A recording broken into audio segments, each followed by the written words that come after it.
Kalau misalkan kalian lihat di kehidupan di zaman sekarang, itu semakin banyak orang yang melihat, menonton, atau mengkonsumsi konten di media sosial yang sebenarnya jauh dari realitas mereka. Dan parahnya, kita itu sudah terbiasa menjadikan hal-hal seperti ini sebagai standar hidup dari berbagai contoh yang sebenarnya kita lihat di media sosial gitu. Nah, kemarin gue udah ngebahas tentang bagaimana caranya internet atau media sosial men-set standar dari apa sebenarnya handphone yang kita harus beli gitu. Gue udah bahas itu, dan di video kali ini gue bakal mencoba untuk membuat topiknya itu lebih general lagi, lebih luas lagi, agar kita bisa masuk ke pembahasan rinci di video-video berikutnya gitu. Yaitu pada video kali ini, gue bakal ngebahas tentang bagaimana dampak dari media sosial sebenarnya mempengaruhi kita, mempengaruhi standar dari hidup kita, yang pada akhirnya berdampak pada kesulitan untuk mendapatkan dalam tanda kutip kebahagiaan sesuai dengan judul di video ini gitu.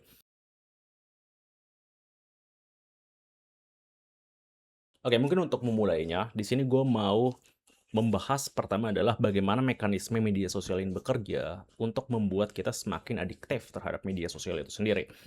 Kalian mungkin pernah mendengar satu quote yang kurang lebih bunyinya itu semacam, kalau produknya kamu tidak beli, maka kamu adalah produknya.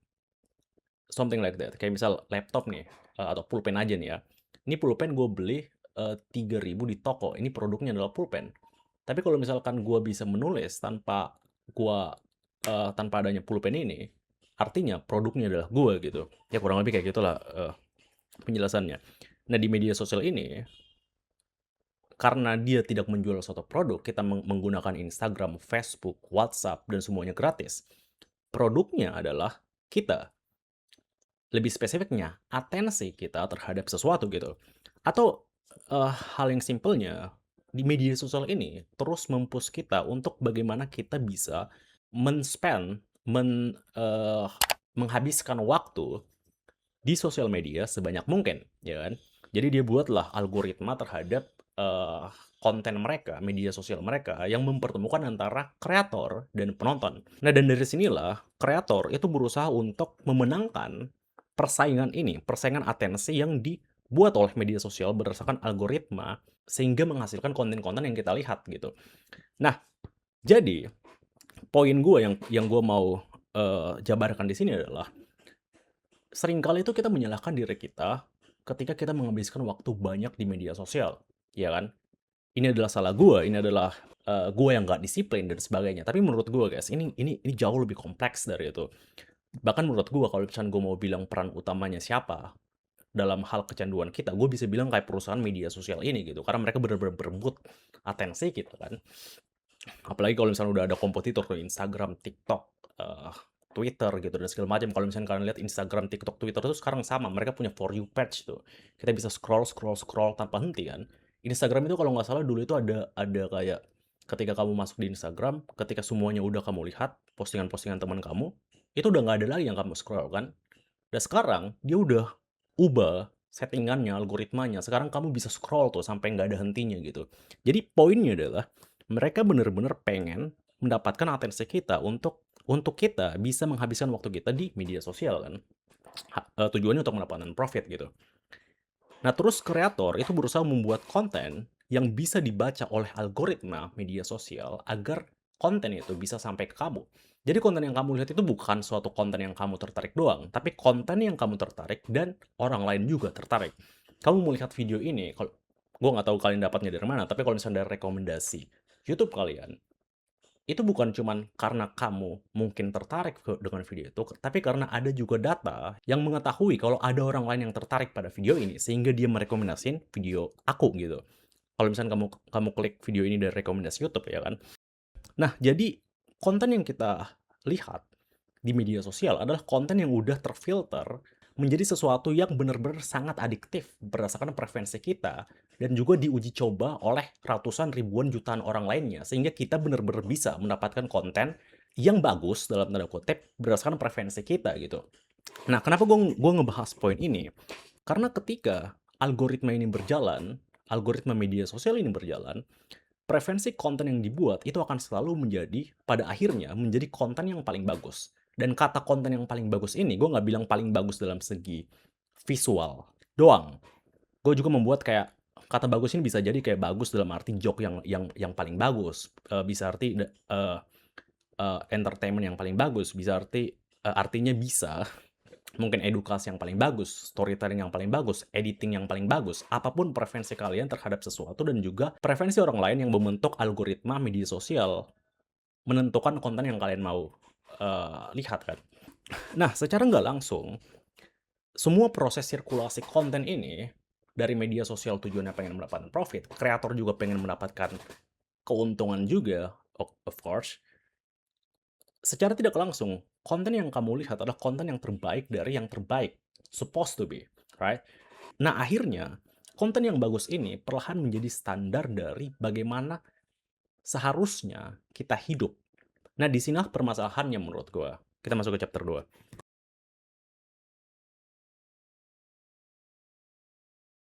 Dalam hidup, kita kan selalu membandingkan diri kita dengan orang lain. Apa yang kita mau itu selalu datang dari orang lain.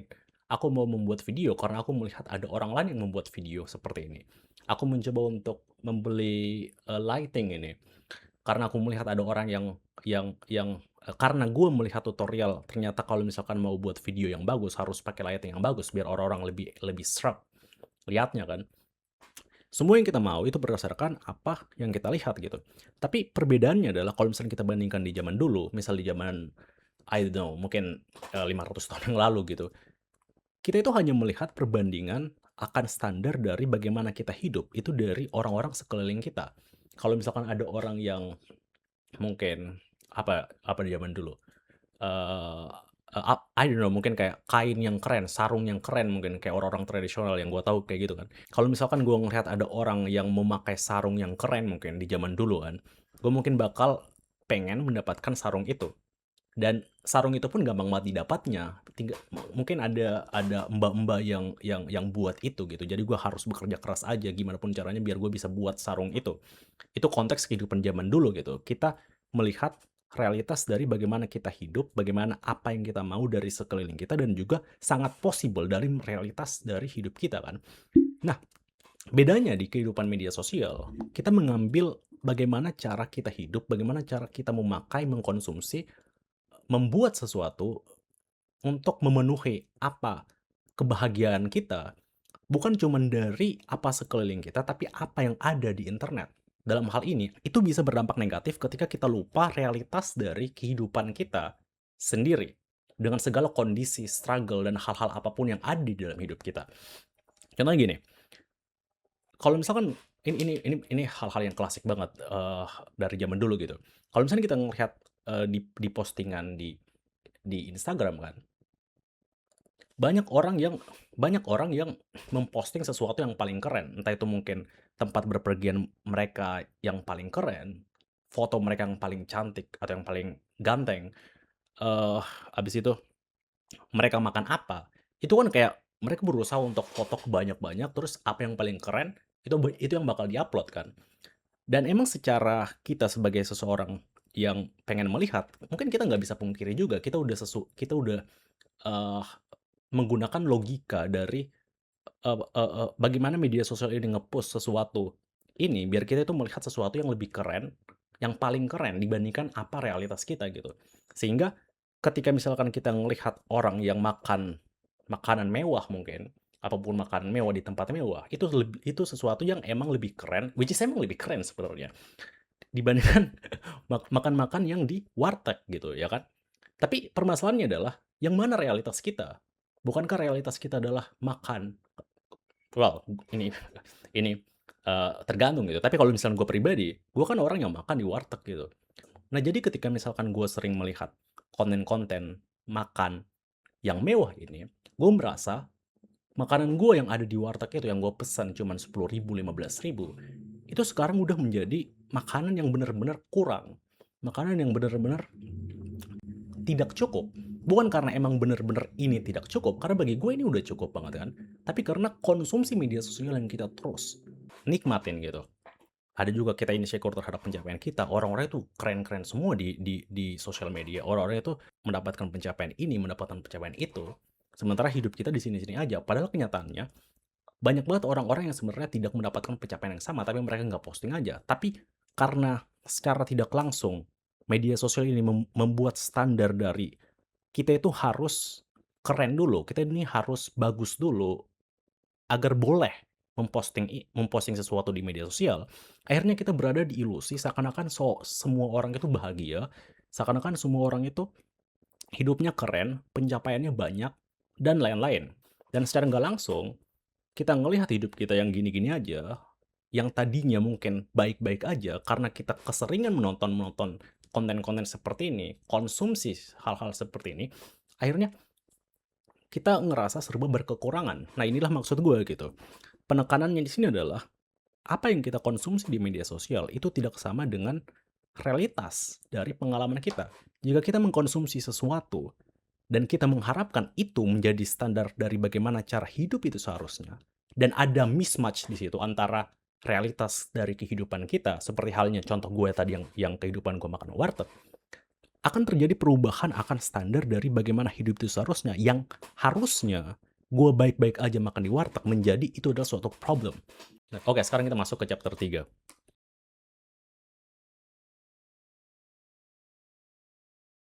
Jadi baru-baru aja sebenarnya tadi gue ngelihat salah satu postingan di Instagram yang ngebahas tentang sekarang itu ternyata ada fenomena yang orang detektif. Sorry, kok detektif? Deactivate akun Instagram dia karena eh melihat banyak banget pencapaian-pencapaian orang lain di zaman sekarang sesuai pembahasan yang tadi gue bilang gitu, mekanismenya kayak gimana kan gue udah jelasin kan. Dan ini maksud gue gitu, ketika misalkan kita tidak memperhatikan atau tidak aware terhadap hal ini, kita tuh merasa kayak kayak ada pressure yang kita harus sesuaiin. Kita seakan-akan harus hidup sesuai dengan standar standar dari kekerenan, kebagusan dari apa yang kita konsumsi itu. Bahkan bahkan being fake, menjadi fake itu menjadi sesuatu hal yang normal bahkan. Sering banget kan kalian melihat ada orang-orang yang kayak sok kaya lah atau sok sok banyak lah, gue nggak perlu jelasin. Kalian kalian kalian mungkin udah ada di bayangan kalian gitu, orang-orang seperti itu mungkin nggak cuma dari seseorang, dari dari influencer-influencer juga kan banyak banget tuh hal-hal kayak gitu kan. Kita seakan-akan merasa itu ada suatu hal yang sangat normal untuk melakukan apa saja hanya untuk sesuai dengan standar dari media sosial ini. Kita itu seakan-akan udah lupa bagaimana cara sebenarnya bahagia dengan hal-hal yang sangat simple yang datang dari pengalaman kita sendiri. Gue kasih contoh lagi, satu contoh yang gue ngelihat beberapa hari lalu. Jadi ada salah satu eh, kalau nggak salah orang tua dan anaknya yang bahagia banget ketika dia ngelihat kereta, kereta jalan doang, kereta jalan, dia kayak yay kereta kereta kayak gitulah. Dan itu adalah suatu hal yang mungkin sangat autentik yang gue bisa deskripsikan dari contoh ini gitu. Ketika misalnya kita kita mencoba untuk menilai orang-orang seperti ini, orang-orang yang bahagia dengan hal-hal yang simpel ini, kita mungkin melihat kayak, ini orang norak gitu, ngapain? Ini adalah sesuatu hal yang kamu kamu keluar aja kamu bisa lihat kalau misalnya kamu orang yang tinggal di tempat di mana ada kereta gitu, tapi kan nggak semua orang tinggal di situ gitu. Orang-orang yang ada di Kalimantan, gue juga di Sulawesi, gue tahu betul nggak ada kereta di sana, baru aja dibangun malahan. Itu pun gue nggak gue sampai sekarang belum lihat. Itu adalah suatu hal yang sebenarnya keren sebenarnya. Serius. Karena bagi mereka, mereka belum pernah melihat hal-hal seperti itu. Jadi sangat wajar dong kalau misalkan mereka benar-benar sangat terkesan bagi mereka. Iya kan? Nah, gue ngelihat itu sebagai orang yang benar-benar melihat standar dari bagaimana cara dia hidup berdasarkan realitas dia. Menurut gue begitulah cara hidup kita seharusnya. Seharusnya kita mencoba untuk berbahagia kepada hal-hal yang simple yang kita nggak pernah lihat sebelumnya. Media sosial itu udah eh, mematahkan itu gitu. Karena di zaman sekarang mungkin kita keseringan sudah gampang melihat kereta mungkin, atau mungkin eh, media sosial didominasi oleh orang-orang kota yang setiap hari melihat kereta atau hal-hal lainnya. Jadi secara nggak langsung orang-orang ini telah mendominasi standar media sosial tentang bagaimana hidup itu seharusnya. Jadi orang-orang itu nggak bisa lagi enjoy hal-hal yang kecil seperti ini. Dan by the way, contoh konkret ini contoh-contoh yang satu aja ya. Kalian bisa refleksikan ke diri kalian mungkin masing-masing tentang apa hal-hal semacam ini. Contoh lainnya mungkin, kalau kalian tahu, di zaman sekarang itu ada eh, fenomena di mana ada orang-orang kota yang suka ngatain orang-orang kampung. Kayak kayak kampung lah. Literally, kampung. Nah, kata kampung ini digunakan sebagai insult, sebagai pembulian terhadap orang-orang yang mungkin tidak sesuai dengan tren lah, atau mungkin apa ya, tidak tidak cool, tidak tidak gaya-gaya, pokoknya kayak sesuatu yang dinilai dari perspektif orang-orang kota gitu. Meskipun meskipun dalam beberapa kasus juga dikonotasikan kepada hal-hal yang negatif, tapi menurut gua ini tidak etis bagi kita untuk mengatakan kata kampung itu sebagai hal yang negatif gitu. Maksud gue, kenapa kalau misalkan ada orang yang emang gayanya kayak kayak anak-anak kampung, apa salahnya dari itu? Kenapa kita menyuruh menyuruh semua orang untuk sesuai dengan standar dari hidup yang sangat kapitalis, uh, or kita benar-benar banjiri oleh atensi terhadap sesuatu, terhadap mimpi, terhadap produk yang kita terus disuruh untuk konsumsi, dan kalau misalnya kita nggak sesuai itu, kita dikata-katain. Kenapa kita harus selalu untuk menginternalisasikan standar dari media sosial ini yang datang dari luar, bukan dari kehidupan kita? Dan this is why banyak banget orang yang semakin sulit untuk bahagia kepada hal-hal yang kecil. Ketika misalkan ketika gue misalkan nggak punya handphone atau handphone gue rusak, gue beli handphone yang harganya mungkin 3 juta, 4 juta. Sekarang hal-hal itu bukan suatu hal yang gue harus rayakan lagi. Kenapa? Karena udah ada orang yang membeli handphone 12, 15 juta, sehingga gue ngerasa kayak gue nggak cukup. Hidup gue nggak cukup.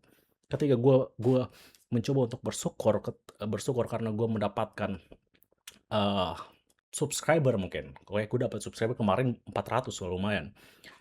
Gue melihat itu, gue sekarang ngerasa kayak, ini biasa aja gitu. Padahal 400 itu banyak banget loh, 400 banyak banget. Tapi karena gue udah mencoba untuk mengkonsumsi konten dari mungkin kreator-kreator yang udah tinggi, gue langsung ngerasa ini adalah suatu hal yang nggak cukup. Seakan-akan gue nggak boleh bahagia terhadap hal ini gitu. Well, ini sedikit curhat mungkin ya.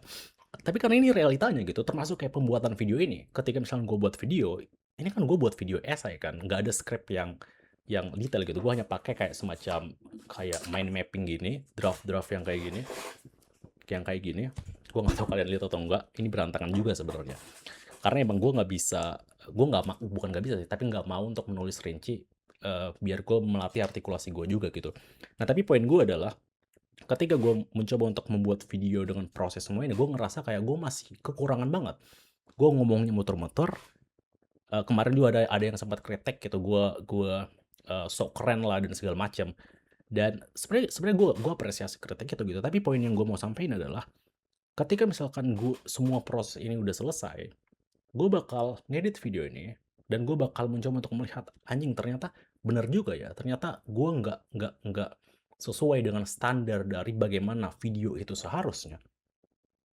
Dan again, jadi gue ngejudge diri gue bukan berdasarkan apa sebenarnya yang gue mencapai. Kayak mungkin gue apresiasi kalian yang udah subscribe, atau gue apresiasi effort gue ini. Tapi karena standar dari media sosial terhadap bagaimana artikulasi yang lebih baik, bagaimana eh bagaimana pembuatan konten, editing, visual dan segala macam yang lebih baik, gue ngerasa kayak gue itu belum cukup. Iya kan? Akhirnya ini akan selalu berputar di sini gitu. Kita semakin jauh, semakin sulit mendapatkan kebahagiaan. Bukan karena kebahagiaan itu benar-benar jauh, tapi karena standar dari media sosial yang kita konsumsi itu semakin banyak, semakin naik, semakin bagus. Bagus ini dalam konteks konten yang kita konsumsi. Semakin keren konten yang kita konsumsi. Dan pada akhirnya terjadi mismatch antara pandangan bagaimana hidup itu seharusnya yang selalu tidak cukup. Dan ya, gue pikir itu aja untuk video kali ini. By the way, gue mau ngomong dikit ya guys. Mungkin kalau misalkan kalian tertarik untuk stay. Jadi ini kan video ketiga kan. Jadi video ini sebenarnya video pengantar dari pembahasan media sosial dan internet yang gue mau bahas secara spesifik gitu. Karena banyak banget sebenarnya hal-hal yang bisa digali dari standar media sosial ini, ya kan? Kalian juga pasti kayak sering banget ngelihat di TikTok lah standar media sosial. Dan ini banyak banget, bukan cuman satu. Eh, bukan cuma satu. Kalau misalkan gua gali lagi tuh kita bisa membahas contoh-contoh yang banyak banget, ya kan? Jadi video ini sebenarnya sebagai pengantar dari pembahasan media sosial gua. Makanya kan judulnya alasan kenapa media sosial membuat kita semakin tidak bahagia kan, atau something like that. Nah, dari sini gua mencoba untuk menurunkan secara detail dari pembahasan-pembahasan ini ke konteks yang lebih sesuai dengan sesuatu yang menurut gua resah gitu. Karena konten gua kan berangkat dari keresahan gua gitu. Dan by the way, salah satu alasannya juga, kemarin kan 2 video pertama gua kan ngebahas tentang iPhone kan. Dan gua ngelihat algoritma YouTube itu justru ngebacanya niche gua itu adalah konten kreator teknologi kan.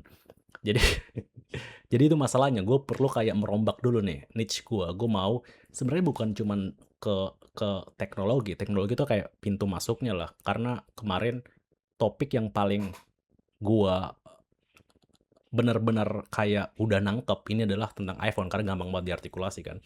Tapi algoritma itu justru melihat kayak oh ini adalah tech creator, padahal enggak. Jadi ya kita mencoba untuk riset algoritmanya mungkin dari konten-konten seperti ini. Mungkin video-video berikutnya kita bakal ngebahas ke pembahasan dari standar media sosial yang secara spesifik dalam fenomena-fenomena atau contoh-contoh yang kita dapatkan dari internet. Kalau misalnya kalian punya saran terhadap contoh-contoh itu atau mungkin kalian ngelihat suatu hal yang menarik yang kita bisa bahas, kalian bisa komen di bawah. Dan thank you untuk 400 subscriber. Gua apresiasi banget.